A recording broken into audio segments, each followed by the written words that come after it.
Claudia, thanks for giving us 10 minutes at the NCRI meeting. You've brought the Sing for Life choir all the way from South Wales as Tennovus, a member of NCRI. Start with Tenovus. What does Tennovus stand for? Tenovus was started in Cardiff in 1943 by 10 Welsh businessmen, and they decided that they wanted to raise money for good causes. So initially they raised money for spina bifida and for blind children from South Wales. And it was only in the 60s when they decided that they'd sorted that problem out that they were now going to conquer cancer. Wow. And how did they do that?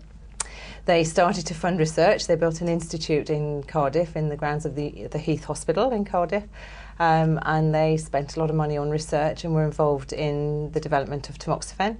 They were the first people to realise that tamoxifen actually destroyed breast cancer cells, so they had a major part to play in the development of that drug.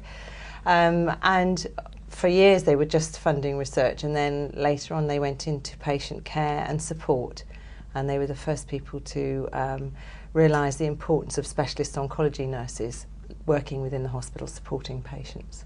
I thought they'd been around forever, but Tenovus was in there first. Yes, yes. And also call centre support and that sort of support line, well, yes, yes. Tenovus was the first organisation to develop a support line for cancer patients no matter where they are. Innovation is one of the catchwords, I know, in your research and in your support. So let's get back to these 78 choir members who are going to open the National Cancer Research Institute conference, most appropriately, I think, as their patients. Yes. Where did that come from? We wanted to fund some research that looked at the health benefits of singing and for cancer patients, particularly lung cancer patients. There's a lot talked about the benefits of singing, but we wanted to do some research so that we had some evidence to support our feelings.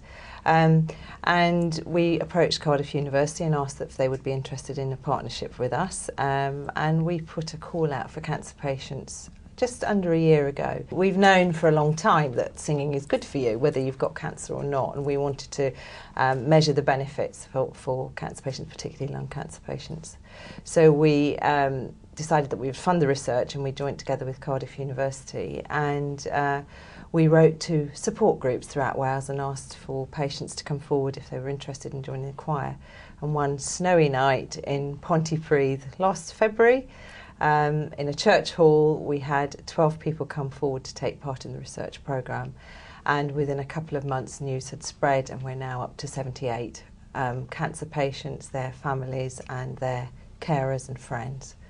And they're going to sing this must be a real first for the National Cancer Research Institute, and they're going to open this conference. Yes, well, it's a wonderful opportunity really for I think scientists and doctors to actually see patients and see what they can do when they come together and support each other, and I think it's a fantastic opportunity to open a conference like this with cancer patients.